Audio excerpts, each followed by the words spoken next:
नमस्कार, स्वागत है आपका और मैं हूं आपके साथ लता। बड़ी खबर आपको बता रहे, जहां गुजरात में अब नए मुख्यमंत्री के चेहरे का ऐलान हो चुका है और पीएम मोदी के करीबी भूपेंद्र पटेल गुजरात के नए मुख्यमंत्री बनाए गए हैं। जी हां, अब मुख्यमंत्री बनने के बाद लगातार बीजेपी के आला नेताओं की शुभकामनाओं का दौर भी जारी है और इसी कड़ी में केंद्रीय मंत्री अमित शाह ने भी भूपेंद्र पटेल को नए मुख्यमंत्री बनाए जाने पर शुभकामनाएं दी हैं। तो वहीं अब विरोधियों को बड़ा झटका लगता हुआ गुजरात में दिखाई पड़ रहा है। जी हां, एक बार फिर से गुजरात में बिना वजह राजनीति करने वाली कांग्रेस पार्टी को बड़ा झटका लगा है, क्योंकि जिस तरीके से कल से लगातार कई नाम इस मुख्यमंत्री की रेस में सामने आ रहे थे, लेकिन भारतीय जनता पार्टी ने हर बार की तरह इस बार भी सभी मीडिया संस्थानों के साथ साथ तमाम बड़े बड़े ऐसे लोग जो मुख्यमंत्री के नाम को लेकर लगातार लंबे समय से कयास लगाए बैठे हुए थे, अपनी निगाहों को टिकाए हुए बैठे हुए थे कि गुजरात का अब अगला मुख्यमंत्री कौन होगा,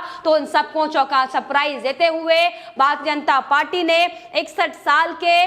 बेहतर कुशल नेतृत्व में काम करने वाले भूपेंद्र पटेल को गुजरात के मुख्यमंत्री बनाने का फैसला लिया और आज हुई विधायक दल की बैठक में साफ तौर पर यह बड़ा ऐलान करते हुए भूपेंद्र पटेल को गुजरात का मुख्यमंत्री बना दिया गया है। जी हां, आपको बताएं कि भूपेंद्र पटेल पीएम नरेंद्र मोदी के करीबी माने जाते हैं और साफ सुथरी छवि इनकी मानी जाती है, ना इन पर कोई क्रिमिनल केस दर्ज है और रिकॉर्ड जो इनका, अगर रिकॉर्ड की बात की जाए तो अब तक जिस तरीके से जो जिम्मेदारी पार्टी आला कमान की ओर से और राज्य स्तरीय तौर पर जो भी जिम्मेदारी भूपेंद्र पटेल को दी गई है, बखूबी भूपेंद्र पटेल ने अपने काम को करके दिखाया है और इसीलिए साफ तौर पर नितिन पटेल, मनसुख मंडाविया और पुरुषोत्तम रूपाला के साथ जो तमाम नाम लगातार मुख्यमंत्री के चेहरे को लेकर रेस में आगे चल रहे थे, उन तमाम नामों को पछाड़ते हुए भारतीय जनता पार्टी ने भूपेंद्र पटेल को गुजरात के मुख्यमंत्री के तौर पर अब सबके सामने लाकर खड़ा कर दिया है। जी हां, आपको बताएं कि भूपेंद्र पटेल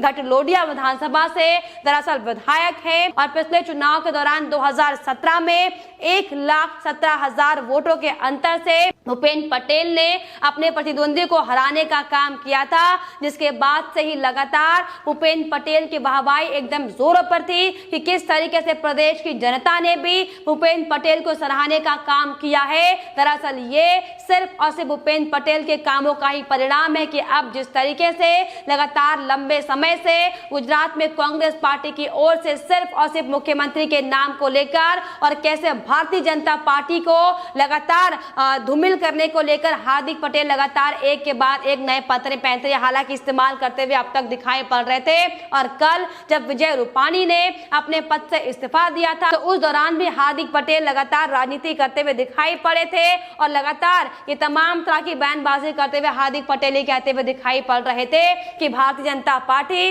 गुजरात में सत्ता नहीं चला पा रही है और इसीलिए अब एंड मौके पर विजय रूपाणी को मुख्यमंत्री के पद से हटाने का काम किया जा रहा है। दरअसल आपको बताएं कि विजय रूपाणी ने स्वेच्छा से अपने पद को त्यागा है और अपने पद को त्यागते हुए साफ तौर पर राज्यपाल के हाथ में अपना इस्तीफा सौंपा था, जिसके बाद से ही लगातार कई नाम गुजरात में सामने आ रहे थे कि आखिर किन नामों पर मुख्यमंत्री के नाम की मुहर लगेगी। लेकिन आज साफ तौर पर सुबह से ही कई बड़े नेताओं का गुजरात में आने जाने का दौर जारी था। लगातार कई लंबे दौर की बैठक चली, जिसमें अब विधायक दल के नेता का हालांकि फैसला हो चुका है, जिसमें साफ तौर पर भूपेंद्र पटेल जो कि पीएम नरेंद्र मोदी और अमित शाह के खास तौर पर करीबी माने जाते हैं, उन्हें मुख्यमंत्री के तौर पर अब नियुक्त कर दिया गया। तो साफ तौर पर बीजेपी की ओर से अब पाटीदार चेहरे को गुजरात का मुख्यमंत्री बनाया गया है, क्योंकि अब आने वाले विधानसभा चुनाव को लेकर दुगनी तेजी के साथ काम करेंगे और जिस तरीके से अब तक भूपेंद्र पटेल का जो पूरा राजनीतिक इतिहास रहा है, कैसे बखूबी अपनी हर एक जिम्मेदारियों को निभाने का काम भूपेंद्र पटेल ने किया है, इसी को देखते हुए दरअसल भारतीय जनता पार्टी की ओर से पाटीदार चेहरे को यह बड़ा जिम्मेदारी दी गई है। हालांकि इसको लेकर आपको बताएं कि अब एक के बाद एक तमाम बड़े बड़े नेताओं की शुभकामनाएं देने का भी दौर लगातार जारी है और इसको लेकर बंगाल के नेता प्रतिपक्ष शुभेंदु अधिकारी की भी प्रतिक्रिया सामने आई है। उन्होंने साफ तौर पर ट्वीट करते हुए भूपेंद्र पटेल को शुभकामनाएं देने का काम किया है और साफ तौर पर अपने बयान में यह कहा है कि श्री भूपेंद्र पटेल जी को विधायक दल की बैठक में गुजरात का अगला मुख्यमंत्री चुने जाने पर बहुत बहुत बधाई है। आप सभी को शुभकामनाएं और आशा है कि गुजरात आपके सक्षम नेतृत्व में भारत के सबसे विकसित राज्य के रूप में प्रगति करता रहेगा। तो साफ तौर पर एक के बाद एक भूपेंद्र पटेल को बधाई देने देने का दौर शुरू हो चुका है और अब इसको लेकर लगातार एक के बाद एक बड़े नेताओं की शुभकामनाओं को देने का दौर भी जारी है। और इसी कड़ी में केंद्रीय गृह मंत्री अमित शाह ने भी भूपेंद्र पटेल को मुख्यमंत्री बनाए जाने को लेकर उन्हें शुभकामनाएं दी है। अमित शाह ने साफ तौर पर ट्वीट करते हुए ये कहा है कि श्री भूपेंद्र जी को बीजेपी गुजरात की ओर से विधायक दल का नेता चुने जाने पर हार्दिक बधाई व शुभकामनाएं देता हूं और मुझे विश्वास है कि नरेंद्र मोदी जी के मार्गदर्शन व आपके नेतृत्व में प्रदेश की अनवरत की विकास यात्रा को नई ऊर्जा व गति मिलेगी और गुजरात सुशासन व जन कल्याण में निरंतर अग्रणी बना रहेगा। तो इसी कड़ी में पूर्व मुख्यमंत्री विजय रूपाणी ने भी साफ तौर पर इसको लेकर उन्हें शुभकामनाएं दी है। उन्होंने साफ तौर पर अपना बयान देते हुए ये कहा है कि भूपेंद्र भाई सक्षम है और हमें पूरा विश्वास है कि उनके नेतृत्व में भाजपा आने वाला चुनाव अवश्य अच्छी तरीके से जीतेगी। तो वही अब एक के बाद एक तमाम बड़े नेताओं का भूपेंद्र पटेल को शुभकामनाएं देने का दौर जारी है। और इसी कड़ी में और सबसे खास बात आपको ये भी बताएं कि जब विधायक दल की बैठक चल रही थी उस दौरान भी हालांकि भूपेंद्र पटेल का विक्ट्री वाला साइन लगातार दिख रहा था, जिसके बाद ये लगातार हालांकि कयास लगाए जा रहे थे कि हो सकता है कि भूपेंद्र पटेल को ही विधायक दल का नेता चुना जाए। लेकिन अब जो तस्वीरें साफ तौर पर सामने आ चुकी हैं और जो जिस विक्ट्री साइन के साथ भूपेंद्र पटेल दिख रहे हैं, ये साफ तौर पर दर्शा रहा है कि बैठक के दौरान विधायक दल के नेताओं को चुनने के दौरान जो लगातार वार्तालाप उस दौरान नेताओं के बीच में रही होगी, उसमें साफ तौर पर भूपेंद्र पटेल को यकीन हो गया होगा कि अब बारी उनकी है सत्ता संभालने की। गुजरात में लगातार जिस तरीके से कांग्रेस पार्टी के नेताओं की ओर से एक के बाद एक जो एड़ी चोटी के जोर से और सिर्फ भारतीय जनता पार्टी को धूमिल करने के लिए किया जा रहा है, उसे खत्म करना होगा। और इसीलिए साफ तौर पर पीएम नरेंद्र मोदी के करीबी भूपेंद्र पटेल को हालांकि गुजरात का मुख्यमंत्री चुना गया है, जिसको लेकर आपको बताएं कि अगर भूपेंद्र पटेल के राजनीतिक करियर की बात की जाए तो आपको बताएं कि घाटलोडिया से विधानसभा सीट से विधायक है भूपेंद्र पटेल। और इसके पहले Bhupendra Patel Ahmedabad urban development authority यानी कि AUDA के चेयरमैन भी रह चुके हैं। और इसके अलावा भूपेंद्र पटेल ने अहमदाबाद म्युनिसिपल कॉर्पोरेशन यानी कि AMC की स्टैंडिंग कमेटी के चेयरमैन के तौर पर भी अपनी जिम्मेदारी को निभाया है। और साथ ही साथ आपको बताते चले कि अहमदाबाद नगर निगम के 2 बार स्थायी समिति के अध्यक्ष रहे हैं और वर्तमान में अगर वर्तमान की बात की जाए तो AUDU के अध्यक्ष भी भूपेंद्र पटेल हैं। तो साफ तौर पर जिस तरीके से अपने अलग अलग क्षेत्रों में भूपेंद्र पटेल ने बखूबी काम कर दिखाया है, ये दरअसल बड़ी वजह है कि भारतीय जनता पार्टी की ओर से या केंद्रीय आला कमान की ओर से एक आम कार्यकर्ता को प्रदेश का मुख्यमंत्री बनाया गया है और काम के आधार पर ही साफ तौर पर ये बड़ा चुनाव किया गया है, जिसको लेकर लगातार अब बातें सामने आ रही हैं कि जिस तरीके से लगातार मोदी सरकार बार बार ये कहती दिखाई पड़ती कि अगर कोई भी नेता चाहे वो किसी भी स्तर का नेता हो, अगर वो वाकई प्रदेश के विकास के लिए देश के विकास के लिए काम करेगा तो उसे पार्टी की ओर से बढ़ाने का काम किया जाएगा। दरअसल ये एक बड़ा उदाहरण है जहां पर गुजरात के एक आम कार्यकर्ता जो कि एक छोटी सी विधानसभा से सिर्फ विधायक थे, उन्हें किस तरीके से उनके काम के आधार पर उन्हें आंकते हुए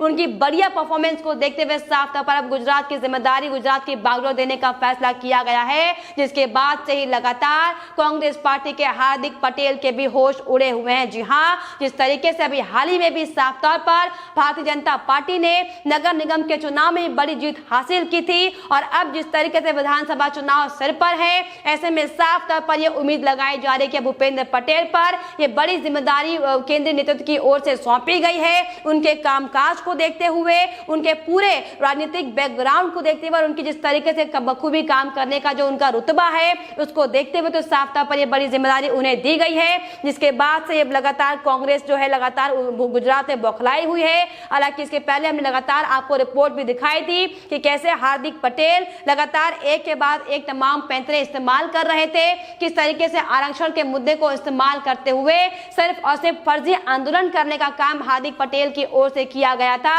और कैसे तमाम अलग अलग मसलों को लेकर भारतीय जनता पार्टी को घेरने का काम हमेशा हार्दिक पटेल करते आए हैं। लेकिन अब जिस तरीके से भूपेंद्र पटेल के अगर रिकॉर्ड की हम बात करें तो क्रिमिनल कोई भी रिकॉर्ड नहीं है। ऐसे में ये बड़ा सवाल खड़ा हो रहा है कि अब आखिरकार कांग्रेस पार्टी किस मुद्दे को लेकर भारतीय जनता पार्टी को घेरने का काम करेगी, क्योंकि जिस तरीके से साफ और स्वच्छ छवि के नेता को जो गुजरात का मुख्यमंत्री बनाया गया है, अब कोई भी कोर कसर बीजेपी की ओर से नहीं छोड़ी गई ताकि किसी भी तरीके से तमाम विपक्ष नेता बीजेपी के चेहरे पर कोई सवाल खड़े कर सके। हालांकि आपको बताएं कि अब विधानसभा चुनाव ऐसे में नजदीक है और जिस तरीके से आम आदमी पार्टी से लेकर तमाम विपक्षी पार्टी गुजरात में एड़ी चोटी का जोर लगाती हुई हालांकि दिखाई पड़ी, लेकिन आपको बताएं कि जिस बेहतर प्रदर्शन के साथ 2017 में भारतीय जनता पार्टी ने गुजरात में अपनी सरकार बनाई थी, अब सेम उसी दमखम को रिपीट करते हुए भूपेंद्र पटेल इसे आगे बढ़ाने का काम करेंगे। अब उनके ऊपर बड़ी चुनौती है, उनके ऊपर बड़ी जिम्मेदारी आला कमान की ओर से दी गई है, जिसे साफ तौर पर बखूबी निभाने का काम भूपेंद्र पटेल की ओर से किया जाएगा। क्योंकि जिस कुशल नेतृत्व के साथ भूपेंद्र पटेल लगातार काम करते आए हैं, उसी कुशल नेतृत्व को देखते हुए, उसी कुशल नेतृत्व को ध्यान में रखते हुए भारतीय जनता पार्टी की ओर से भूपेंद्र पटेल को बड़ी जिम्मेदारी दी गई है, जिसके बाद से लगातार कांग्रेस पार्टी के होश उड़े हुए हैं। लेकिन फिलहाल इस पर आपकी क्या राय है, हमें कमेंट बॉक्स में जरूर लिखिएगा। साथ ही साथ हमारे चैनल को सब्सक्राइब करना भी ना भूलें।